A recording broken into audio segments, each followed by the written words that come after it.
تم یہاں کیا کر رہی ہو؟ بڑی ماما کی میڈیسن کا وقت ہو گیا ہے۔ ہادی آئرہ کو ڈھونڈتے ہوئے کچن میں آیا اور اسے اپنے سوچوں میں گم دیکھا۔ ہادی کے ماتھے پر بل چمکے تو اس نے آئرہ کو گھورا جو کچن میں شیلف کے پاس کھڑی اس کی موجودگی سے بے خبر تھی۔ اس کی آواز سن کر وہ چونکی تھی۔ ہادی اس کی بے خبری پر اسے گھورنے لگا۔ کچھ کہا آپ نے؟ آئرہ ہادی کی طرف دیکھ کر بولی۔ بڑی ماما کی میڈیسن کا وقت ہو گیا ہے، یہ ارشاد فرمایا ہے میں نے۔ ہادی کی بات پر آئرہ نے اپنا سر اسبات میں ہلایا اور وہاں سے جانے لگی۔ جب ہادی نے اس کی بے دیانی کو نوٹ کرتے ہوئے اس کا بازو پکڑا اور اسے روکا، وہ غائب دماغی سے ہادی کو دیکھنے لگی۔ دھیان کہاں ہے تمہارا؟ ہادی کا لہجہ انتہا کی نرمی لیے ہوئے تھا۔ آئرہ نے اسے دیکھا اور مسکرائی۔ آپ پر۔ آئرہ کے جواب پر ہادی نے اسے گھورا۔ بات کو ٹالنے کی کوشش مت کرو اور بتاؤ کیا بات ہے؟ کہیں ابھی سے تو ہار نہیں مان رہی تم؟ ہادی نے جانچتی نگاہوں سے اس کا چہرہ پڑھنا چاہا لیکن ناکام ٹھہرا۔ آپ کو جیتنا مجھے ہر حال میں ہے میجر، کیونکہ آپ کی شکست ہی مجھے سب کچھ واپس دلا سکتی ہے۔ آئرہ مسکراتے ہوئے بولی، اتنا اعتماد اچھا نہیں ہوتا۔ آپ کو کس نے کہا یہ اعتماد ہے؟ یہ تو بس میری پیشن گوئی ہے کہ آپ ہار جائیں گے۔ اعتماد تو رشتوں پر کیا جاتا ہے، اس طرح ڈیلز میں نہیں۔ آئرہ کی باتیں ہادی کو اس کی ٹینشن کا پتہ صاف دے رہی تھی۔ بتاؤ کیا پرابلم ہے جس کی وجہ سے بے مطلب باتیں کر رہی ہو؟ ہادی کے صحیح اندازے پر آئرہ سختی سے لب بینچ گئی تھی۔ آپ کی بڑی ماما خود ہی ٹھیک نہیں ہونا چاہتی۔ ان کی رپورٹس دیکھی ہیں میں نے آج۔ وہ جان بوجھ کر اپنی مینٹل ویل پاور کو استعمال میں نہیں لا رہی۔ جب دماغی طور پر وہ ٹھیک نہیں ہونا چاہتی تو فزیکلی میں ان کو ٹھیک کیسے کروں گی؟ آئرہ اسپاٹ چہرے سے بولی تو ہادی مسکرایا تھا۔ گالوں پر پڑنے والے ڈمپلز نے آئرہ کی توجہ ہٹانے کی کوشش کی تو ہادی کے لفظوں نے اس کی یہ کوشش ناکام بنا دی۔ بڑی ماما کو دماغی طور پر بھی تم ہی نے ٹھیک کرنا ہے ڈاکٹر آئرہ، اور میرا نہیں خیال کہ حاتب حمدان شاہ کی بیٹی کو ہار ماننی چاہیے۔ اگر وہ ٹھیک نہ ہوئی تو؟ آئرہ نے اپنا اندیشہ ظاہر کیا۔ ایک ڈاکٹر کبھی بھی مایوس یا نا امید نہیں ہوتا مسز۔ ہادی کا نرم لہجہ اسے مسکرانے پر مجبور کر گیا تھا۔ وہ خلاف معمول نارمل لہجے میں اس سے بات کر رہا تھا۔ میں انہیں ٹھیک کر لوں گی اللہ کی مدد سے، آئرہ مسکراتے ہوئے بولی تو ہادی کا چہرہ ایک دم سے سنجیدہ ہو گیا۔ 10 منٹ لیٹ ہو چکی ہو مسز، ان کو میڈیسن دینے میں اگر مزید لیٹ ہوئی تو ڈیل کینسل بھی ہو سکتی ہے۔ وہ آئرہ کے چہرے کے نزدیک اپنا چہرہ کر کے ایک ہلکی سی پھونک اس کے چہرے پر مار کر اس کے بازو کو اپنی گرفت سے آزاد کرتے ہوئے کچن سے چلا گیا تھا۔ وہ آئرہ کے لیے ایک سمجھ میں نہ آنے والا شخص تھا جو پل میں تولا پل میں ماشا ہو جاتا تھا۔ کیا تھا وہ شخص؟ ایک پہیلی یا جان بوجھ کر وہ ایسا رویہ رکھتا تھا؟ ہادی گر جاؤ گے، آہستہ بھاگو۔ 5 سالہ ہادی قہقہہ لگاتے ہوئے شاہ ہاؤس کے لان میں بھاگ رہا تھا اور حاتب اس کے پیچھے تھا۔ پاپا مجھے پکڑ کر دکھائیں آپ، ہادی ہنستے ہوئے بولا اور پیچھے مڑ کر حاتب کو دیکھا۔ ہادی سنبھل کر۔ ابھی حاتب حمدان شاہ کے الفاظ منہ میں تھے جب ہادی کو سامنے پڑے پتھر سے ٹھوکر لگ گئی اور وہ ایک چیخ مار کر گرا تھا۔ ماما! حاتب بھاگتے ہوئے اس تک پہنچا تھا اور اس کے ہاتھ پاؤں چیک کرنے لگا تھا۔ سب ٹھیک تھا، بس ہادی شاہ کو واویلا مچانے کا کچھ زیادہ ہی شوق تھا۔ حاتب نے مسکرا کر اس کے دونوں گالوں پر بوسہ دیا تھا۔ پاپا کا شیر بیٹا، کچھ نہیں ہوا، اب آواز نکالنا بند کر دو ورنہ تمہارا ہٹلر باپ کل سے ہمیں کھیلنے نہیں دے گا۔ ہادی نے اپنے مگرمچھ کے آنسو صاف کیے اور حاتب کو دیکھنے لگا۔ پاپا ڈیڈ اتنے سڑیل کیوں ہیں؟ ہادی کے معصومانہ سوال پر حاتب کا قہقہہ لان میں گونجا تھا اور حازم جو ابھی آفس سے واپس آیا تھا ان دونوں باپ بیٹے کی گفتگو بخوبی سن چکا تھا، کیونکہ تمہارے ڈیڈ تمہارے پاپا کی طرح شیطانی کام بالکل نہیں کرتے۔ حازم حاتب کو گھورتے ہوئے ہادی سے بولا، شرم کیا کرو حازم شاہ، میرے بیٹے کو میرے خلاف ورغلا رہے ہو۔ حاتب نے مصنوعی تعصب سے کہا، حالانکہ جانتا تھا ہادی صرف حاتب کی بات مانتا ہے۔ ہاں، میں تو جیسے تمہارے بیٹے کا دشمن ہوں۔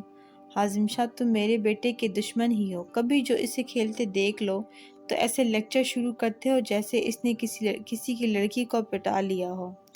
حاتب کی بات پر حازم شاہ نے اس کے دائیں کندھے پر ایک تھپڑ رسید کیا تھا۔ گھٹیا انسان، خبردار میرے بیٹے کو اپنے جیسا بنانے کا سوچا بھی تو۔ یہ میرا بیٹا ہے حازم شاہ، اور اس کے 10-12 افیئرز تو میں خود چلاؤں گا، باقی جتنے وہ چلانا چاہے۔ حاتب مسکرا کر ہادی کو گود میں اٹھاتے ہوئے بولا، ہاں، یہ اتنا مشہور ہو جائے گا کہ کل کو کوئی اپنی بیٹی نہیں دے گا اسے۔ تمہیں کس نے کہا کہ میرے بیٹے کی لڑکیوں کو کمی ہے؟ میرے بیٹے کی شادی میری گڑیا آرو سے ہوگی۔ کیوں بھئی پاپا کے شیر، کرو گے نہ شادی آئرہ سے اور رکھو گے نہ خیال اس کا؟ حاتب حازم کو جواب دیتے ہوئے آخر میں ہادی کو دیکھ کر بولا۔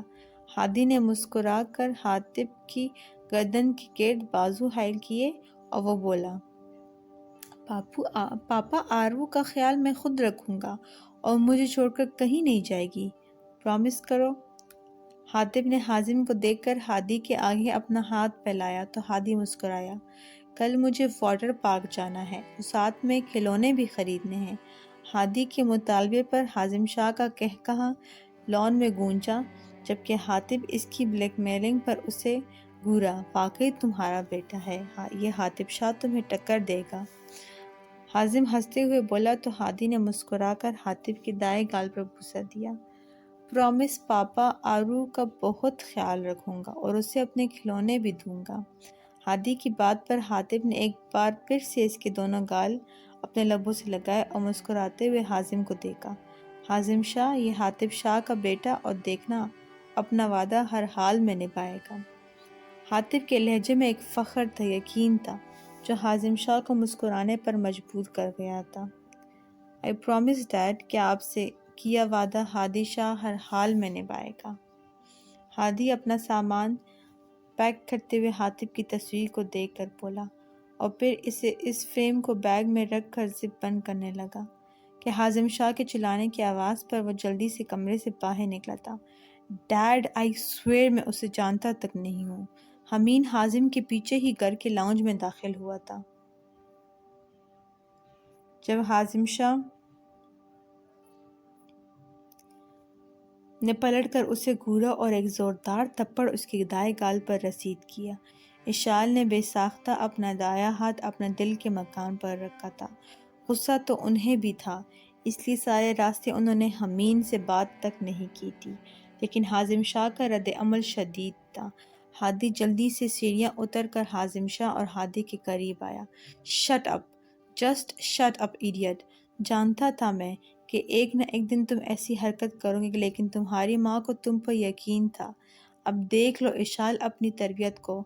حازم شاہ سرخ آنکھوں سے دونوں ماں بیٹے کو گھورتے ہوئے لاؤنج میں موجود صوفے پر جا بیٹھے تھے۔ اتنے میں آئرہ بھی اسفا کے کمرے سے نکل کر باہر آ گئی تھی۔ ہادی ناسمجھی سے سب کو دیکھ رہا تھا، جبکہ حمین اپنے گال پر ہاتھ رکھے اپنی ماں کو شکوہ کرنا نظروں سے دیکھ رہا تھا۔ آنکھیں دب سے سرخ ہو گئی تھیں، نمی باہر نکلنے کے لیے بیتاب تھی۔ وہ سر جھکا گیا تھا۔ اشال شاہ نے اس کے دیکھنے پر نظریں چرا لی تھی۔ ڈیڈ، ہوا کیا ہے؟ کیا کیا ہے ہنی نے جس کی وجہ سے آپ نے اس پر ہاتھ اٹھایا ہے؟ ہادی نے آگے بڑھ کر حازم سے پوچھا۔ پوچھو اس سے، کیا گل کھلاتا پھر رہا ہے یہ گھٹیا انسان؟ حازم شاہ کا غصہ کسی صورت کم نہیں ہو رہا تھا۔ بھائی، میں بڑے پاپا کی قسم کھا کر کہتا ہوں میں نے کچھ نہیں کیا۔ حمین برائے ہوئے لہجے میں بول کر وہاں سے سیڑھیوں کی طرف چلا گیا، جبکہ ہادی نے اب اپنی ماں کو دیکھا تھا۔ اشال شاہ نے ایک گہری سانس فضا میں خارج کی اور صوفے پر بیٹھتے ہوئے ہادی کو مال والا سارا واقعہ سنا دیا۔ ہادی نے تعصب سے اپنے باپ کو دیکھا تھا۔ ڈیڈ، وہ لاابالی ضرور ہے، شرارتی بھی ہے، لیکن اتنا بھی ناسمجھ نہیں ہے کہ حرام رشتوں کے پیچھے بھاگتا پھرے۔ آپ کو اس پر نہ صحیح اپنی تربیت پر تو یقین رکھنا چاہیے تھا۔ افسوس ہوا مجھے آپ کا بے وجہ غصہ دیکھ کر، اور ویسے بھی وہ سچ بول رہا ہے، کیونکہ پاپا کی قسم وہ کبھی بھی جھوٹی نہیں اٹھائے گا۔ ہادی یہ بول کر وہاں سے سیڑھیوں کی طرف حمین کے کمرے کی طرف گیا تھا، جبکہ اشال شاہ نے حازم شاہ کو گھورا تھا۔ ہر کسی کو اپنے جیسے سمجھنا بند کر دے شاہ، وہ آپ کی اولاد ضرور ہے لیکن تربیت اس کی میں نے کی ہے۔ اشال شاہ کے الفاظ پر حازم شاہ نے بے یقینی سے انہیں دیکھا تھا، مطلب وہ ماضی کا تانا اسے دے گئی تھی۔ اشال شاہ کے لفظوں پر وہ شرمندگی کے سمندر میں گر چکے تھے۔ عائرہ ان دونوں سے نظریں چراتے ہوئے حمین کے کمرے کی طرف گئی تھی، جبکہ اشال شاہ حازم شاہ کو دیکھے بغیر اپنے کمرے کی طرف چلی گئی تھی۔ "I will kill you bastard" تم یاد رکھو گی حمین شاہ کے نام کو۔ حمین واش روم کے واش بیسن پر جھکا آئینے میں اپنے عکس کو دیکھ کر منہ پر پانی کے چینٹے مار رہا تھا۔ حازم شاہ اس قدر شدید رد عمل پر وہ ہرٹ ہوا تھا، اس کی نمی بار بار آنکھوں سے باہر آ رہی تھی۔ ہنی باہر آؤ۔ ہادی کی نرم آواز پر بمشکل مسکراتے ہوئے دروازہ کھول کر باہر نکلا تھا۔ "مجھے پوری بات بتاؤ کہ کیا ماجرا ہے۔" ہادی نے سنجیدہ نظروں سے اس کے چہرے کو دیکھتے ہوئے پوچھا۔ "مطلب ڈیڈ کی طرح آپ کو بھی لگ رہا ہے کہ آپ کا ہنی کوئی گرل فرینڈ بنا سکتا ہے اور اسے ڈیٹ پر لے جا سکتا ہے؟" حمین کی بات پر وہ مسکرایا تھا۔ "مجھے یقین ہے، لیکن اتنا تو میں جانتا ہوں ڈیڈ نے بلا وجہ تھپڑ نہیں مارا تمہیں۔ بتاؤ کیسے جانتے ہو اس لڑکی کو؟" ہادی کی بات پر وہ مسکرایا اور الف سے لے کر یہ تک ساری بات بتا دی ہادی کو۔ ہادی نے اسے گھورا تھا۔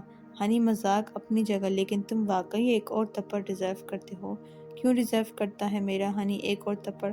خبردار کوئی ہاتھ تو لگائے، اسے ذرا سی بات کا بتنگڑ بنا دیا ہے سب نے۔" اس سے پہلے حمین کچھ بولتا، عائرہ کی آواز پر وہ دونوں پلٹ کر عائرہ کو دیکھنے لگے جو ہادی کو گھور رہی تھی۔ "آ گئی تمہاری سپورٹر!" ہادی حمین کے کان کے قریب بولا تو حمین مسکرا دیا۔ "B J it's okay, dad کے پیسے لگے تھے تو بس وہ پتہ تو چلنا تھا سب کو، اسی لیے لگا دیا تھپڑ۔" حمین کی بات پر جہاں ہادی نے اسے مصنوعی گھورا تھا، وہیں عائرہ بے ساختہ ہنسی تھی۔ "شرم کرو، ڈیڈ کو کنجوس بول رہے ہو۔ ہادی نے اسے شرم دلانی چاہی۔ ہا ہا ہا ہا ہا۔ میں نے کب ان کو کنجوس بولا بھائیو؟ کل 1,00,000 روپے دے دیتے تو آج یہ حال نہیں ہوتا۔ ساتھ لے کر گئے تھے تو 2,00,000 کی شاپنگ ہو گئی۔ اب بتانا تو تھا انہوں نے کہ تمہاری وجہ سے ہوا سب۔ حمین ہنستے ہوئے بولا تو ہادی نے اس کے سر پر ہلکی سی چپت لگائی۔ "اچھا میں جا رہا ہوں اب، ہو سکتا ہے جلدی واپسی نہ ہو۔ ہاں خیال رکھنا اور ڈیڈ کو زیادہ تنگ نہیں کرنا، ورنہ میں نے لان میں موجود درخت سے الٹا لٹکا دینا ہے۔" ہادی یہ بول کر اس کے گلے لگا تھا۔ "بھائیو ویسے خیال رکھنے کا مجھے بول رہے ہیں یا…؟" حمین کی شرارتی رگ پھر سے بھڑک اٹھی تھی۔ وہ جان بوجھ کر عائرہ کو دیکھتے ہوئے ہادی سے بولا۔ ہادی نے اسے گھورا تھا۔ "باقی سب اپنا خیال رکھ سکتے ہیں سوائے تمہارے، اسی لیے تمہیں ہی بولا۔ فی امان اللہ۔" ہادی اس کی پیشانی پر بوسہ دیتے ہوئے بولا اور ایک نظر عائرہ کو دیکھ کر کمرے سے چلا گیا۔ "مجھے چنٹو منٹو کی بہت فکر ہے بی جے۔" حمین مصنوعی سنجیدگی کو چہرے پر سجائے بیڈ پر بیٹھا تو عائرہ نے ناسمجھی سے اسے دیکھا۔ "یہ حضرات کون ہیں اب؟" عائرہ کی بات پر وہ بمشکل اپنا کہکہے کا گلا گھونٹ کر اسے دیکھنے لگا۔ "میرے خڑوس بھائیوں کے بچے۔" "ہاں فکر تو مجھے بھی ہے۔" عائرہ بے ساختہ بولی، لیکن جیسے ہی حمین کی بات اس کی سمجھ میں آئی تھی، اس نے کمرے میں موجودہ کشن اٹھا کر حمین کی پٹائی شروع کر دی تھی۔ "ہا ہا ہا ہا بی جے، ہا ہا ہا ہا۔" اس کی ہنستی آواز پر اشال شاہ کے لبوں پر مسکراہٹ آئی تھی جو اسے کھانے کے لیے بلانے آئی تھی۔ وہ واقعی حاطب شاہ کی کاپی تھا، جسے دکھ چھپانا بھی آتا تھا اور اگلے بندے کا خود سے دھیان بٹانا بھی آتا تھا۔ اشال شاہ وہیں سے پلٹ گئی تھی، مگر اپنے گھر کی خوشیوں کے لیے دعا کرنا نہیں بھولی تھی۔ "ہاد بھائی مجھے شاپنگ کرنے جانا ہے اور اماں سائی بول رہی ہیں آپ سے کہوں، تو آپ لے جائیں گے؟" شمائل حاضر کے کمرے میں بنا اجازت کے داخل ہوئی تھی۔ حاضر جو اپنے کمرے کی الماری کے پاس کھڑا اپنے پستول کو چیک کر رہا تھا، شمائل کے آنے پر بھونچکا رہ گیا۔ اس نے جلدی سے اپنے پستول کو الماری کے دراز میں رکھا اور شمائل کی طرف مڑا جو کمرے کو ستائشی نظروں سے دیکھ رہی تھی۔ ہر چیز سفید کلر میں موجود تھی، وہاں فرنیچر سے لے کر پینٹ تک ہر چیز کا ایک ہی رنگ تھا، سفید۔ اس سے پہلے وہ مکمل جائزہ لیتی کمرے کا حاضر اس کی جانب مڑا اور بولا، "اتنے مینرز نہیں ہے کہ کسی کے کمرے میں ناک کر کے جاتے ہیں۔ ہادی کے سخت لہجے پر شمائل ناسمجھی سے اسے دیکھنے لگی۔ میں تو کبھی بھی ہادی بھائی اور رحمین کے کمرے میں نوک کر کے نہیں گئی، اور آپ بھی میرے بھائی ہیں تو آپ کے کمرے میں کیوں نوک کر کے آتی؟ وہ معصومیت سے اس پر اپنا حق جتا رہی تھی۔ ہادی نے اسے گھورا۔ یقیناً تمہارے بھائیوں نے تمہاری عادتیں بگاڑ دی ہیں۔ ہادی اسے گھور کر بولا۔ شمائل نے صدمے سے ہادی کو دیکھا تھا۔ آپ میرے بھائیوں کو کچھ نہیں بول سکتے ہاد بھائی؟ شمائل سے کہاں برداشت تک کوئی دوسرا اس کے بھائیوں کے بارے میں بات کرے۔ ہادی نے اسے گھورا۔ کیوں نہیں بول سکتا میں تمہارے بھائیوں کو کچھ؟ کیونکہ وہ آپ کے بھی بھائی ہیں، اور آپ اپنے بھائیوں کے بارے میں غلط بات کر کے غیبت کر رہے ہیں۔ شمائل نے معصومیت سے اسے سمجھانے والے انداز میں بولی۔ ہادی کا دل چاہا اپنا سر پیٹ لے۔ کیا لینے آئی تھی یہاں، یہ بتاؤ؟ ہادی اس کی طرف پش کر کے اپنے کمرے میں موجود ڈریسنگ ٹیبل سے اپنی رسٹ واچ اٹھا کر پہننے لگا۔ مجھے اپنے لیے کچھ چیزیں لینی ہیں اور اماں سائی نے کہا ہے آپ کو بولوں۔ آپ شاپنگ پر لے جائیں گے؟ کیا خریدنا ہے تمہیں؟ ہادی نے سنجیدگی سے پلٹ کر اسے دیکھا، جو اس کے سوال پر خونکوں کی طرح منہ کھولے اسے دیکھنے لگی۔ مجھے لپسٹک لینی ہے اور کچھ پرفیومز اور آئی لائنرز اور بلش آن، آئی شیڈز، فاؤنڈیشن، کچھ کریمز اور… شمائل کی چلتی زبان کو ہادی کی آواز نے روکا تھا۔ یہ سب استعمال کون کرے گا؟ ہادی کی بات پر شمائل نے ہادی کو ایسے دیکھا جیسے وہ کوئی اور ہی مخلوق ہو۔ ہاتھ بھائی یہ سب لڑکیاں استعمال کرتی ہے، اب آپ نے تو استعمال کرنا نہیں ہے کیونکہ آپ لڑکے ہیں، تو ظاہر سی بات ہے میں ہی کروں گی نا۔ شمائل نے جیسے اس کی عقل پر ماتم کیا تھا۔ ہادی نے حیرانگی سے اسے دیکھا جو بنا میک اپ بھی بہت خوبصورت تھی۔ تمہیں اس کی ضرورت بالکل نہیں ہے، سمجھی؟ تم اب جاؤ کمرے میں۔ ہادی اسے تصور میں ہی میک اپ کیے دیکھ کر لا حول ولا قوت پڑھ کر سختی سے بولا۔ تو شمائل نے اسے دیکھا۔ میں ابھی بابا سائی کو بتاتی ہوں کہ آپ مجھے شاپنگ پر نہیں لے کے جا رہے۔ شمائل نے اسے دمکاتے ہوئے کمرے سے نکل گئی تھی، جبکہ ہادی نے اس کی پشت کو گھورا تھا۔ وہ معصوم تھی بہت زیادہ، لیکن پھر ایسا کیا ہوا تھا کہ اس کی معصومیت کو ختم کرنے کی کوشش کی گئی تھی؟ ہادی مختلف سوچوں میں خود کو گرا کر دوبارہ الماری کی طرف متوجہ ہو گیا تھا۔ پھر تھوڑی دیر بعد سر جھٹک کر اپنی پستل لے کر کمرے سے جا چکا تھا، کیونکہ آج اس نے ولیم کو پکڑنا تھا اور وہ کسی صورت گھر سے باہر کسی کو نہیں لے جا سکتا تھا۔ لیکن شاید ہر بار کی طرح اس کی پلاننگ اسی زندگی کا بہت بڑا سبق سکھانے کے لیے تیار تھی، جس سے انجان وہ گھر سے نکل چکا تھا۔ آپ جانتے ہیں سر، میں کسی صورت اس گدے کو ساتھ نہیں لے جا سکتا۔ یہ منظر ہے ISI کی بلڈنگ میں موجود ایک آفس کا، جہاں ایک 40 سالہ شخص ٹیبل کے گرد رکھی کرسی پر براجمان تھا، اور اس کے سامنے ہی 2 کرسیوں پر ایک پر ہادی بیٹھا تھا، جس کی پیشانی پر لاتعداد شکنیں تھیں اور لب سختی سے آپس میں پیوست تھے۔ ہادی کی آواز پر وہ 40 سالہ شخص مسکرایا اور ہادی کو دیکھنے لگا۔ آفیسر، میں کسی صورت آپ کو وہاں اکیلے نہیں بھیج سکتا، کیونکہ مجھے آفیسر اہان کو آپ کے ساتھ بھیجنے کا آرڈر ملا ہے۔ آفیسر، میں کسی صورت آپ کو وہاں اکیلے نہیں بھیج سکتا، کیونکہ مجھے آفیسر اہان کو آپ کے ساتھ بھیجنے کا آرڈر ملے ہیں۔ اگر آپ انکار کرتے ہیں تو ہماری اتھارٹی آپ کو اس مشن سے برخاست کر دے گی۔ 40 سالہ شخص کی بات پر ہادی نے انہیں دیکھا تھا۔ سر، اگر وہ ڈفر سر شفاعت کا بیٹا نہ ہوتا تو آپ یقین مانے میں اسے کسی صورت بھی ISI میں برداشت نہیں کرتا۔ ہادی کی سنجیدہ آواز پر مقابل مسکرایا تھا۔ یہ آپ کا نظریہ ہے آفیسر، لیکن اہان سے اچھا ہیکر ہمیں کہیں نہیں مل سکتا۔ ہی از اے کنگ آف ٹیکنالوجی۔ ہادی نے اس شخص کی بات پر خاموش رہنا ہی مناسب سمجھا تھا۔ ویسے ایک خرابی ہے اہان میں کہ وہ تھوڑا زیادہ بولتا ہے۔ سر، تھوڑا زیادہ نہیں، وہ بہت زیادہ بولتا ہے۔ اس کی زبان کی بریک تو شاید ابھی تک کوئی بنی ہی نہیں ہے۔ ہادی کے دانت پیسنے پر مقابل کا قہقہہ کمرے میں گونجا تھا۔ مجھے معلوم ہے تمہیں اس کی ضرورت ہوگی، کیونکہ اس مشن میں وہ ہمارے لیے بہت اہم ہے۔ جی سر۔ ایک لفظی جواب پر اس شخص نے ہادی کو دیکھا۔ اگر میجر حاطب کے بارے میں کوئی معلومات ملی تو سب سے پہلے تم ہمیں انفارم کرو گے۔ ہادی نے سر اٹھا کر اس شخص کو دیکھا۔ شور سر۔ کھڑے دب کے مراحل طے کرتے ہوئے وہ یہ الفاظ بول سکا تھا۔ آج رات 1:25 پر تم اور اہان بارڈر کراس کرو گے، کیونکہ اس وقت ہمسائے ملک کی سیکیورٹی کم ہوتی ہے، مطلب نہ ہونے کے برابر ہوتی ہے۔ اوکے سر، اب میں چلتا ہوں، اور ریحان کو پلیز بول دیجیے گا مجھے وقت کے پابند لوگ بہت اچھے لگتے ہیں۔ ہادی یہ بول کر اپنی جگہ سے اٹھا اور اپنا دایاں ہاتھ مصافحہ کرنے کے لیے بڑھایا تو مقابل شخص نے مسکراتے ہوئے اسے دیکھا۔ اللہ کی امان میں رہو آفیسر۔ جواب میں اس شخص نے یہ بول کر ہادی کو رخصت کیا تھا۔ ہادی مسکراتے ہوئے وہاں سے نکلتا چلا گیا تھا۔ اسے اب ایک ایسی جگہ جانا تھا جہاں زندگی کے بڑے امتحان اس کی منتظر تھے، اور ان امتحانات میں وہ ہر صورت میں پورا اترنے چاہتا تھا۔ رات کے اندھیرے سے گزرتے ہوئے ایک بلڈنگ کے پاس پہنچا تھا جہاں ہر طرف روشنیوں کا طوفان برپا تھا۔ آنکھوں کی سرخی ان روشنیوں میں واضح ہو رہی تھی، جبکہ اندھیرے میں بس وہ ایک ساکت وجود کی طرح لگ رہا تھا۔ لبوں کو آپس میں پیوست کیے شاید وہ آج اپنے دب کو آزما رہا تھا۔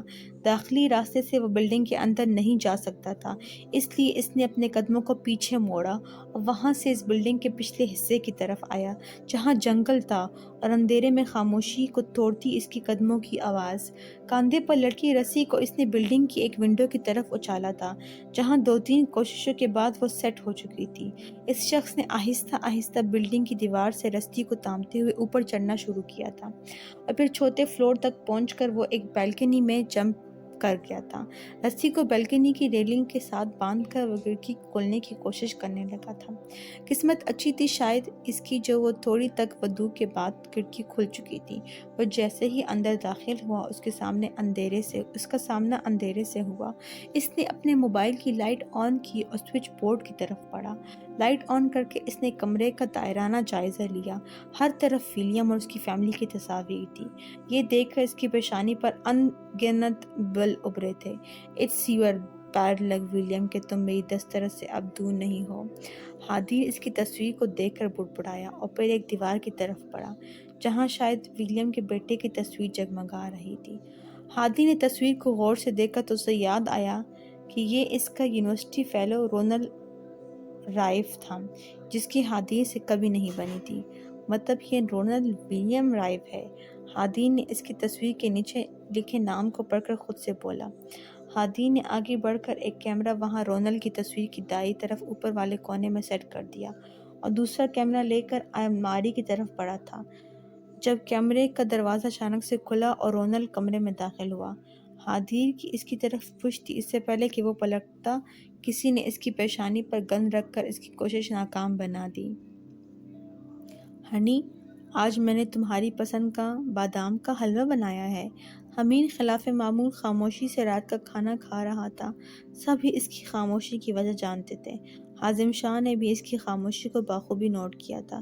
اشال شاہ نے اس کی چہرے پر سنجیدگی سے دیکھ کر پیار سے کہا۔ اشال شاہ کی بات پر وہ ذرا سا مسکرایا۔ اوکے موم، یہ بول کر وہ پھر خاموش ہو گیا تھا۔ میں ہاسٹل شفٹ ہونا چاہتا ہوں۔ حمید کی سنجیدہ آواز پر کھانے کی میز پر موجود تینوں نفوس نے اس کے سنجیدہ چہرے کو دیکھا تھا۔ تم کہیں نہیں جا رہے ہو؟ سنا تم نے؟ ہادی تو پہلے ہی ہم سے دور رہتا ہے، مہینوں بعد گھر آتا ہے، اور اب تم بھی ناراض ہو کر مجھ سے دور جانا چاہتے ہو۔ اشال شاہ کی بھرائی ہوئی آواز پر حمید جلدی سے اٹھ کر اشال کے پاس پہنچا تھا۔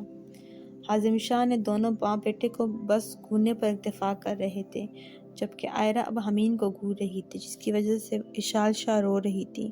او گاڈ موم، میں تو مذاق کر رہا تھا، آپ تو سیریس ہی ہو گئی۔ حمید ان کے آنسو صاف کرتے ہوئے مسکرا کر بولا۔ اشال نے اسے خفگی سے دیکھا۔ اپنے مذاق کو میری بیوی کے سامنے مت کھولا کرو، چھوٹا سا دل ہے اس کا، ایویں رونا شروع کر دیتی ہے۔ حازم شاہ کی بات پر حمید نے انہیں دیکھنے سے گریز کیا تھا اور اشال شاہ کو دیکھ کر مسکرایا تھا۔ حازم شاہ اس کی ناراضگی کے انداز پر مسکرائے تھے۔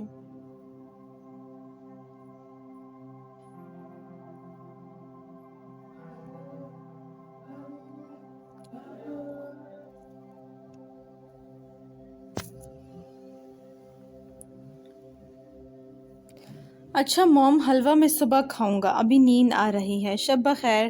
حمید یہ بول کر سیڑھیوں کی جانب چلا گیا، جبکہ اشال شاہ نے حازم کو گھور کر دیکھا اور پھر اپنے کمرے کی طرف چلی گئی۔ حازم نے ایک سانس فضا میں خارج کی اور آئرہ کو دیکھ دیکھا جو اپنی مسکراہٹ ضبط کرنے کے چکر میں سرخ ہو چکی تھی۔ مجال ہیں جو ماں بیٹے اب ذرا سا ترس کھا لیں تمہارے باپ پر۔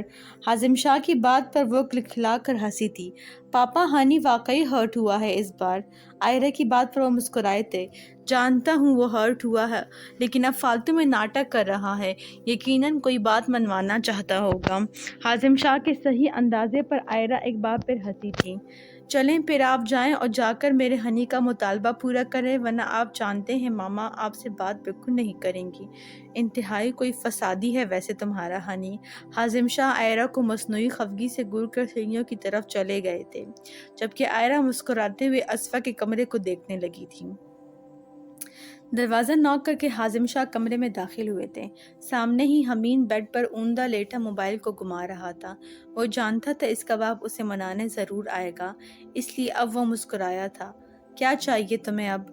حازم شاہ کی آواز پر وہ مسکرایا تھا اور اپنی مسکراہٹ کو اپنے باپ کے سامنے دکھا کر وہ اپنی شامت نہیں بلا سکتا تھا، اس لیے وہ شرافت کا لبادہ اوڑھ کر سیدھے ہو کر بیٹھا اور چہرے پر مصنوعی ناسمجھی کے تاثر سجائے وہ اپنے باپ کو دیکھنے لگا۔ کیا مطلب ڈیڈ؟ میں نے پوچھا کیا چاہیے جس کی وجہ سے یہ ناراضگی لمبی ہو رہی ہے؟ حازم شاہ نے اسے گھورا تھا۔ آپ نے مجھے تھپڑ مارا، وہ بھی بے وجہ، حمین نے جیسے یاد کرایا ہو۔ مطلب اس بار مطالبہ کچھ بڑا تھا۔ حازم شاہ نے اسے گھورا۔ تو اب ناراضگی دور کرنے کے لیے مجھے کیا کرنا ہوگا؟ حازم شاہ نے دانت پیسے تھے، جبکہ حمین نے بمشکل اپنے کہے کا گلا گھونٹا تھا۔ اسپورٹس کار، وہ بھی برانڈ نیو، حمین مزے لے کر بولا، جبکہ حازم شاہ نے اسے گھورا تھا۔ تم حد سے زیادہ پھیل رہے ہو اب۔ حازم شاہ نے اسے گھورا۔ ڈیڈ، موم کی ناراضگی لمبی بھی جا سکتی ہے، سوچ لیں۔ حمین شاہ، اس بار تھاپ کر کے دکھاؤ، پھر وعدہ ہے کہ تمہیں جو گاڑی بولو گے لے کر دوں گا۔ ڈیڈ، یہ چیٹنگ ہے اب۔ اچھا چلیں پھر مجھے کچھ پیسے دیں۔ حمین معصومیت سے آنکھیں مٹکاتے ہوئے بولا تو حازم شاہ نے اس بلیک میلر کو گھورا۔ کتنے پیسے چاہیے؟ Only 50,000 dead. حمین مزے سے بول کر بیڈ پر بیٹھ گیا، جبکہ حازم شاہ کو اس وقت وہ بالکل حاطب حمدان شاہ لگ رہے تھے، سب کو لاجواب کرنے والا، لیکن وہ حاطب نہیں تھا۔ یہ دکھ وہ زندگی بھر کے لیے جھیلنے والے تھے اور جھیل چکے تھے۔ اتنے پیسے کا کیا کرنا ہے تم نے؟ حازم شاہ جلد ہی خود کو کمپوز کرتے ہوئے حمین کو دیکھ کر بولے۔ بات یہ ہے ڈیڈ کہ ابھی مہینے کی 15 تاریخ ہوئی ہے اور میری پاکٹ منی ختم ہو چکی ہے۔ اب مجھے کچھ پیسے چاہیے تاکہ روکا سوکھا گزارا کر سکوں۔ حمین مصنوعی بے چارگی کو چہرے پر سجا کر بولا تو حازم شاہ نے اپنا والیٹ قمیض کی سائڈ جیب سے نکالا اور 5,000 ہزار کے کچھ نوٹ اسے دیے۔ حمین نے مسکرا کر حازم شاہ کو دیکھا۔ اچھا خاصا مہنگا تپڑ پڑا ہے مجھے یہ۔ حازم شاہ کی بڑبڑاہٹ پر حمین شاہ کا کہا کمرے میں گونجا تھا۔ بالکل ڈیڈ، اس لیے سوچ سمجھ کر اگلی بار ہاتھ اٹھائیے گا، کیونکہ دن بدن مہنگائی بڑھ رہی ہے۔ ابھی تو 50,000 لیے ہیں، اگلی بار قیمت ڈبل ہوگی۔ حمین شاہ شرارت سے بولا تو حازم نے اسے گھورا۔ سو جاؤ اب، صبح یونی بھی جانا ہے تم نے۔ حازم شاہ یہ بول کر کمرے کے دروازے تک پہنچے تھے جب حمین کی آواز پر ان کے چہرے پر مسکراہٹ آئی تھی۔ Love you dad, you are the best father in this world. اس کا بچکانہ انداز حازم شاہ کے لبوں پر مسکراہٹ کی چاپ چھوڑ چکا تھا۔ حازم شاہ اپنا سر نفی میں ہلاتے ہوئے کمرے سے باہر گئے تھے، جبکہ حمین مسکراتے ہوئے اب بیڈ پر لیٹ کر رومان اور نیل کو ویڈیو کال کرنے میں مصروف ہو چکا تھا۔ کیا میں اندر آ سکتا ہوں؟ حازم شاہ کی بات پر ایشال شاہ جو بیڈ شیٹ ٹھیک کر رہی تھی پلٹ کر انہیں دیکھنے لگے جو اپنے ہی کمرے میں آنے کے لیے اجازت مانگ رہے تھے۔ یہ آپ کا کمرہ ہے، آپ کا گھر ہے، آپ کو کسی کی اجازت کی ضرورت نہیں ہونی چاہیے۔ حازم شاہ، ایشال شاہ کی انداز خفگی لیے ہوئے تھا۔ حازم شاہ مسکرا کر اندر داخل ہوئے۔ بیٹے کی ناراضگی تو 50,000 میں ختم ہوئی، لیکن معلوم نہیں بیوی کی ناراضگی کتنے میں ختم ہوگی۔ حازم شاہ کی بڑبڑاہٹ بھی ان کے بڑھتے قدموں کے ساتھ جاری تھی۔ اچھا، وہ جو ڈائمنڈ رنگ جو تم نے پسند کی تھی وہ کتنے کی تھی؟ حازم شاہ بیڈ پر بیٹھتے ہوئے بولے۔ ایشال شاہ نے ان کی طرف دیکھا اور بولی، 7 لاکھ کی تھی۔ کیوں، کیا ہوا؟ ایشال شاہ کا انداز ابھی بھی خفگی سے تر تھا۔ وہ میں سوچ رہا تھا تمہارے لیے خرید لوں وہ، اور شاہ اگر یہ سب آپ مجھے منانے کے لیے کر رہے ہیں تو رہنے دیں، کیونکہ ہر بار آپ یہی کرتے ہیں اور مجھے آپ کی چیزیں نہیں چاہیے جب آپ نے دوبارہ غصہ کرنا ہوتا ہے۔ اچھا ٹھیک ہے، میری غلطی تھی، اب کیا معافی کی گنجائش بھی نہیں ہے؟ حازم شاہ کا لہجہ شکست لے چکا تھا۔ اشال شاہ نے انہیں گھورا۔ شاہ نہیں کیا کرے ایسے، ہنی کی اتری ہوئی شکل مجھ سے برداشت نہیں ہوتی۔ اشال شاہ کی بات پر وہ مسکرائے تھے۔ ہاں، اس کی شکل 50,000 میں سیدھی ہوئی ہے ویسے۔ حازم شاہ کی بات پر اشال شاہ کا قہقہہ کمرے میں گونجا تھا۔ ویسے مجھے اس لڑکی کی شکل تو یاد نہیں، لیکن اگر وہ دوبارہ میرے ہنی کے لائف میں آئی تو میں بہت برا کروں گی شاہ اس کے ساتھ۔ اشال شاہ کا لہجہ ایک دم سخت ہو گیا تھا۔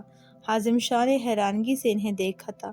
یاد تو مجھے بھی نہیں ہے، لیکن فکر نہیں کرو، اب وہ ہمین کی لائف میں کیا ہماری لائف میں بھی نہیں آئے گی، کیونکہ ایک انسان بار بار ٹکرا جائے زندگی میں ایسا ضروری نہیں ہے۔ حازم شاہ کی بات پر اشال مسکرائی تھی۔ ویسے اب رنگ نہیں چاہیے نا؟ حازم شاہ نے شرارتی انداز میں پوچھا۔ وہ رنگ میں نے آئرہ کے لیے پسند کی ہے شاہ، تو آپ اسے ہر حال میں خرید کر دیں گے، سمجھے آپ؟ اشال شاہ نے انگلی اٹھا کر انہیں وارن کیا تھا۔ اچھا بھائی ٹھیک ہے، تمہارا سارا پیار تو بچوں پر ہی ختم ہو جاتا ہے، میں تو جیسے تمہیں نظر ہی نہیں آتا ہوں۔ شاہ بس کر دے، عورتوں کی طرح شکر مت کیا کریں۔ اب لائٹ آف کریں، مجھے نیند آ رہی ہے۔ اشال شاہ کی بات پر حازم شاہ نے انہیں گھورا تھا، جو اب کروٹ بدل کر لیٹ گئی تھی۔ میرا خیال ہے مجھے 2 شادیاں کر لینی چاہیے تھی، اور پھر میں یقیناً آپ کا قتل کر چکی ہوتی۔ حازم شاہ کی بات پر اشال شاہ کی مدھم آواز ان کی جاگنے کا پتہ صاف دے رہی تھی۔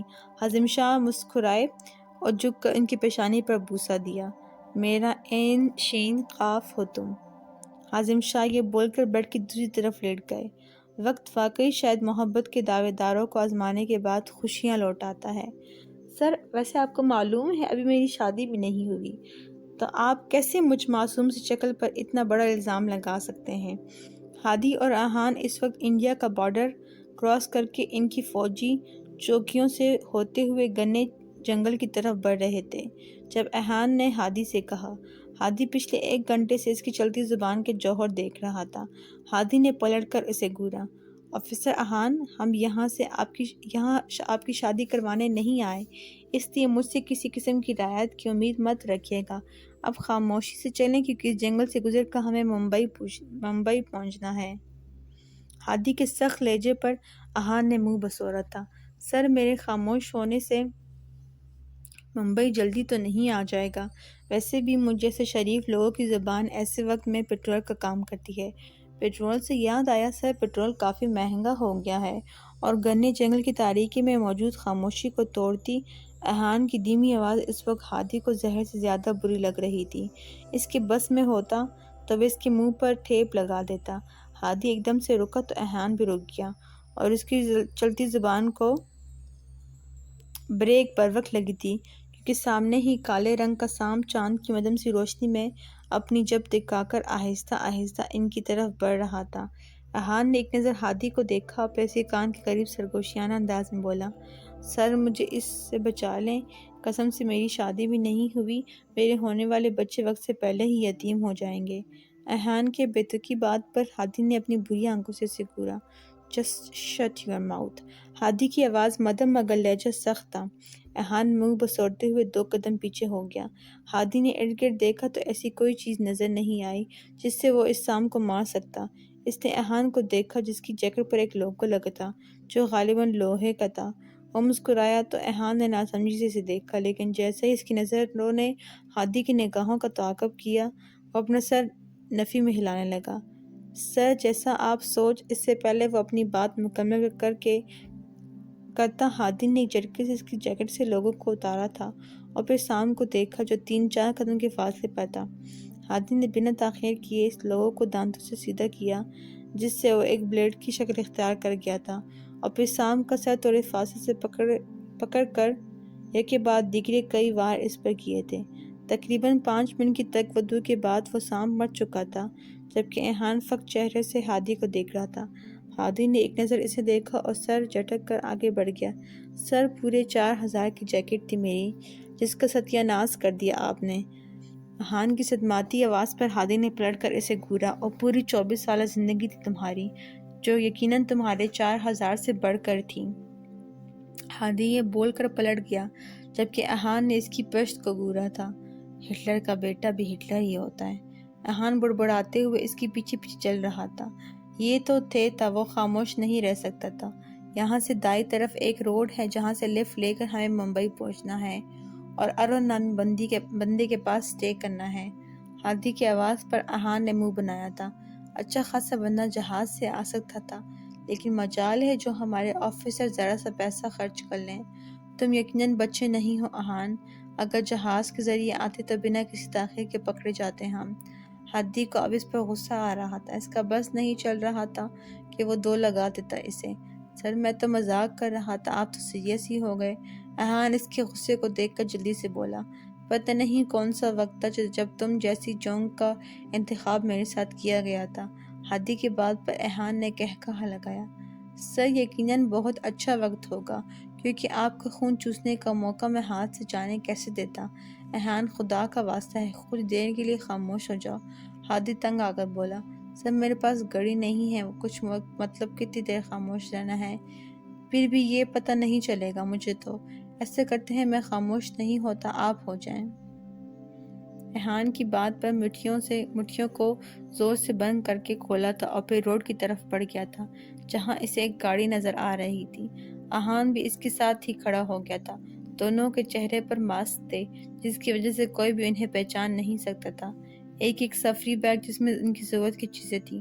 ہادی نے اشارے سے گاڑی روکی، گاڑی کا شیشہ جیسا ہی نیچے ہوا۔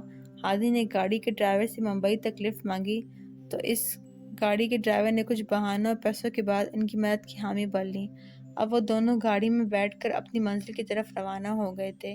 بندوق کی نوک کو اپنے سر پر محسوس کر کے وہ مسکرایا تھا، کیونکہ وہ جانتا تھا کہ کون ہوگا۔ مجھے ان کھلونوں سے ڈرانا بیکار ہے علی احمد۔ ہادی پلٹ کر مسکرایا تھا، جبکہ علی جو اس کا پیچھا کرتے کرتے اس بلڈنگ میں ویٹر کا روپ دھار کر پہنچا تھا، ہادی کو دیوار سے چڑھتے دیکھ کر وہ کسی کے بھی یہاں آنے سے پہلے سے خبردار کرنا چاہتا تھا۔ سوری سر، لیکن رونلڈ کسی بھی وقت یہاں پہنچ سکتا ہے، آپ کو ابھی یہاں سے نکلنا ہوگا پلیز۔ علی کے التجائی انداز پر ہادی نے اسے گھورا تھا، تم مجھے ڈرانے کی کوشش تو بالکل بھی مت کرو، کیونکہ میں اس رونلڈ کو کسی خاطر میں نہیں لاتا۔ ہادی کی سخت آواز پر وہ فوراً معتب انداز اپناتے ہوئے بولا، سر ولیم کی جان رونلڈ میں بستی ہے، اور ویسے بھی ولیم اور اس کا بیٹا ایک بہت بڑی اسمگلنگ کرنے والے ہیں جس کی ڈیٹیل میں آپ کو یہاں نہیں بتا سکتا، اس لیے ابھی آپ کو جانا ہوگا یہاں سے۔ علی، رونلڈ کی تمام ایکٹیویٹیز پر نظر رکھو تاکہ ہم جلد از جلد ان کو قابو کر سکیں۔ ہادی یہ بول کر دوبارہ بلکنی کی طرف چلا گیا تھا، جبکہ علی جلدی سے کمرے سے نکل کر دروازہ لاک کر چکا تھا۔ جیسے ہی وہ فلیٹ کے اندر داخل ہوا، سامنے ہی لاؤنج میں علی شاہ کو دیکھ کر حیران ہوا، کیونکہ رات کافی ہو چکی تھی اور وہ اب تک جاگ رہے تھے۔ یقیناً وہ اس کی منتظر تھے۔ کہاں سے آ رہے ہو اس وقت؟ علی شاہ کا لہجہ کافی سخت تھا۔ ہادی نے ان کے چہرے کی طرف دیکھا اور جھوٹا بہانہ کرتے ہوئے بولا، بابا سائی، وہ ایک دوست کی طرف کمبائن اسٹڈی کے لیے گیا تھا۔ علی شاہ نے اسے جانچتی نگاہوں کے حصار میں رکھتے ہوئے ایک اور سوال پوچھا تھا، جہاں تک میرے ناقص معلومات ہے تمہارا کوئی دوست نہیں؟ علی شاہ کے سوال پر وہ اچھا خاصا گڑبڑایا تھا۔ بابا سائی، آپ اسے نہیں جانتے؟ بابا سائی نہیں جانتے یا جان بوجھ کر باہر رہے تاکہ مجھے شاپنگ پر نہ لے جانا پڑے؟ اس سے پہلے علی شاہ کوئی جواب دیتے شمال جو سیڑھیاں اترتے ہوئے خالی جگ کو دونوں ہاتھوں سے تام کے یقیناً پانی لینے کچن میں جا رہی تھی، نے ان دونوں کی گفتگو میں مداخلت کی۔ ہادی نے اس کو گھورا تھا، مجھے ایسے بہانے بنانے کی ضرورت نہیں ہے۔ ہادی چاہ کر بھی علی شاہ کے سامنے اپنا لہجہ سخت نہ کر سکا تھا۔ ضرورت کیوں نہیں ہے بابا سائی؟ آپ کو معلوم ہے ہاتھ بھائی مجھ پر اتنا غصہ کرتے ہیں، اور اس دن انہوں نے میرے کمرے کی لائٹ بھی جان بوجھ کر آف کی تھی۔ شمائل کچھ سچ اور کچھ جھوٹ ملا کر علی شاہ سے بولی، جبکہ ہادی اس کی چالاکی پر کھول کر رہ گیا تھا۔ وہ معصوم تو اس وقت بالکل نہیں لگ رہی تھی۔ بابا سائی، یہ جھوٹ ہماری طبیعت پر کبھی سوال نہیں آنا چاہیے۔ علی شاہ کے سخت لہجے پر وہ اپنی بات مکمل نہیں کر سکا تھا اور شمائل کو دیکھنے لگا، جو مسکراہٹ کو لبوں پر سجائے اس کے دیکھنے پر اپنی دائیں آنکھ کا کونا دبا کر اسے شاک کر چکی تھی۔ بابا صاحب میں چلتی ہوں، مجھے نیند آ رہی ہے، شب بخیر۔ شمائل یہ بول کر وہاں سے کچن کی طرف چلی گئی تھی، جبکہ حاضر علی شاہ کا لیکچر سننے میں مشغول ہو چکا تھا، لیکن اس کا دھیان ابھی بھی شمائل پر تھا جو آگ لگا کر خود اب مزے سے سونے کے لیے جا چکی تھی۔ یار ہنی پکا یہ تو ٹھیک کر رہا ہے نا؟ رومان اور نائل حمین کے ساتھ اس وقت یونیورسٹی میں تھے اور عابیہ اور ارہم کی کلاس کے باہر کھڑے تھے، جب رومان حمین کے ہاتھ میں ایلفی دیکھ کر بولا، جو یقیناً ارہم ملک اور عابیہ کے ساتھ کچھ الٹا کرنے والا تھا۔ نائل اس کے منہ پر ٹیپ لگا، ورنہ میں یہی ایلفی اس کو پلان دینی ہے۔ حمین اسے گھورتے ہوئے نائل سے بولا تو نائل نے اسے اشارے سے خاموش ہونے کو کہا۔ جیسے ہی ارہم کلاس سے نکلا، حمین مسکراتے ہوئے آگے بڑھا اور جان بوجھ کر جا کر ارہم سے ٹکرایا، اور اسی دوران وہ ایلفی کو ارہم کی شرٹ پر پھینک کر اس کی شرٹ کو اس کے جسم کے ساتھ چپکا چکا تھا۔ یہ سب اتنی جلدی میں ہوا کہ ارہم حواس باختہ ہو گیا، جبکہ نائل اور رومان نے بمشکل اپنے کہے کا گلا گھونٹا تھا۔ اوپس، سوری، میرا دھیان نہیں تھا چچوندر، حمین معصومیت سے آنکھیں مٹکاتے ہوئے بولا۔ ارہم کو اپنی پیٹھ پر کچھ جلن سی محسوس ہوئی، تو اس کا ہاتھ بے ساختہ پیچھے گیا۔ اس نے حمین کو گھورا، لیکن حمین نے اسے نظر انداز کر کے آگے بڑھ گیا جہاں عابیہ کلاس سے باہر نکل رہی تھی۔ بیبی کل سے کہاں تھی یار، کال بھی ریسیو نہیں کی، حمین عابیہ کے پاس کھڑے ہو کر بولا، تو ارہم اپنی جلن بھلائے ان کے نزدیک آیا۔ اپنا یہ لوفر انداز بند کرو، تم اچھے سے جانتا ہوں میں کہ عابیہ تمہیں جانتی تک نہیں، تم جان بوجھ کر اسے پریشان کرتے ہو۔ ارہم نے حمین کو گھورا تو حمین بنا اثر لیے عابیہ کی طرف مڑا۔ Baby this is not done یار، کل شاپنگ مال سے واپسی پر موم ڈیڈ تم سے ملنے کے بعد تم مجھے بھول ہی گئے ہیں، انہیں تم بہت پسند آئی ہو، لیکن تم ہو کہ ابھی بھی سب سے چھپا کر رکھنا چاہتی ہو ہمارا رشتہ۔ حمین کی خفگی بھری آواز پر عابیہ نے اسے گھورا۔ انتہائی ڈھیٹ انسان ہو تم، میں تو تمہیں جانتی بھی نہیں اور ایویں پیچھے پڑ گئے ہو، عابیہ دانت پیستے ہوئے بولی۔ سن لیا، اب جاؤ یہاں سے، دماغ خراب کرنے آ گئے ہو فالتو میں، ارہم حمین کو گھور کر بولا۔ اچھا چلا جاتا ہوں، لیکن بعد میں سوری والے میسج اور کس والے ایموجی سینڈ کر کے مجھے منانے کی کوشش مت کرنا، ورنہ تمہیں معلوم ہے تمہارا ہنی ایویں مان جاتا ہے۔ حمین یہ بول کر عابیہ کی آنکھوں میں دیکھنے لگا اور پھر تھوڑا سا جھکا اور اس کے کان میں سرگوشی کرنے لگا۔ آج سے تم مختلف زندگی گزارو گے مس ملک، کیونکہ حمین شاہ کا ریونج برا ہوگا۔ یہ بول کر وہ پیچھے ہٹا اور اپنے دائیں ہاتھ کی 2 انگلیوں کو اپنے لبوں سے لگا کر عابیہ کے بائیں گال سے ٹچ کرتے ہوئے بائیں آنکھ کا کونا دبا گیا۔ اس کی اس حرکت پر عابیہ اور ارہم دونوں کو غصہ آیا تھا۔ اس سے پہلے ارہم کچھ کہتا حمین وہاں سے جا چکا تھا۔ ارہم نے سختی سے عابیہ کا بازو دبوچا اور اسے پارکنگ کی طرف لے گیا۔ حمین نے مسکراتے ہوئے یہ منظر دیکھا تھا۔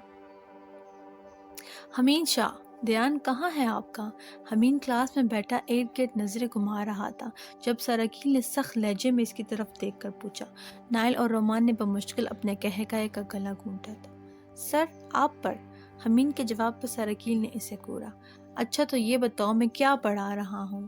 سر کتاب پڑھا رہے ہیں، اور کیا؟ حمین کی معصومیت پر سراکیل نے دانت پیسے تھے، جبکہ ساری کلاس اب مزے سے ان کی گفتگو انجوائے کر رہی تھی۔ کون سی کتاب پڑھا رہا ہوں یہ بھی بتا دیں آپ؟ لے سر، آپ کو یہ بھی نہیں معلوم اب آپ یہاں کون سی کتاب پڑھا رہے ہیں؟ چلے میں بتا دیتا ہوں، اکنامکس پڑھا رہے ہیں آپ۔ حمین کی بات پر اب کلاس میں دبی دبی ہنسی کی آوازیں گونجی تھی۔ ڈفر انسان، یہ بتاؤ ٹاپک کیا ہے؟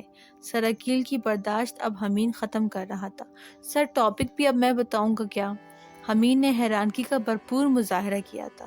نہیں، تمہارا باپ بتائے گا، تم ہی بتاؤ گے۔ سراکیل نے غصے سے حمین کو دیکھا تو حمین فوراً سے پہلے سیدھا ہوا تھا۔ سر ڈیڈ کو بھی نہیں معلوم ہوگا کون سا ٹاپک ہے، کیونکہ انہوں نے اکنامکس بالکل نہیں پڑھی ہوئی، وہ میتھ اسٹوڈنٹس تھے، اور اب بزنس مین اللہ کے فضل سے۔ حمین کے شریفانہ جواب پر سراکیل نے اپنا سر نفی میں ہلایا تھا۔ حمین شاہ، تم لاعلاج ہو۔ سر یہ سب ہی کہتے ہیں لیکن ڈیڈ نہیں مانتے، اسی لیے میں ایسی کوشش کرتا ہوں کہ وہ مان جائے، لیکن وہی مرغی کی ایک ٹانگ کہ نہیں، میں نہیں ہوں لاعلاج، اب بندہ کیا کہے ان کو؟ حمین کے دکھی انداز پر سراکیل مسکرائے تھے۔ اچھا اب اپنے دکڑے بند کرو، لیکچر کی طرف متوجہ ہو جاؤ۔ سرکیل نے مسکراتے ہوئے کہا تو وہ تمام تر شرافت کو چہرے پر سجائے اوکے بول کر وائٹ بورڈ کی طرف متوجہ ہو گیا تھا، لیکن صرف ظاہری طور پر، کیونکہ دماغی طور پر اس کے کلاس میں حاضر ہونا اس کی خود کے بس سے باہر تھا۔